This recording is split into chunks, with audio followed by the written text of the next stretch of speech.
The Iran war could increase your mortgage payments or your rent. Here's how. The US and Israel have been striking Iran, and the Iranian regime has hit back against America's allies in the Middle East, like Saudi Arabia and the UAE. These are some of the world's biggest suppliers of oil, and when supply is threatened like that, the price goes up. And it's not just oil. When a key fuel becomes more expensive, traders start buying up other fuels like gas, which makes those commodities more costly too. So how does this push up my mortgage payments or my rent? Well, think of the products we buy every day, whether it's tomatoes or toilet roll. They all depend on oil and gas to be made, grown or transported to us. So when those fuels become more expensive, the companies that make and move those everyday items pass on the cost to consumers in the form of higher prices. That's basically inflation.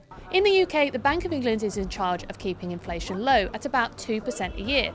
It's not all powerful. There are some things, like a major international war, that it can't control, but it does have one way to try and minimise inflation.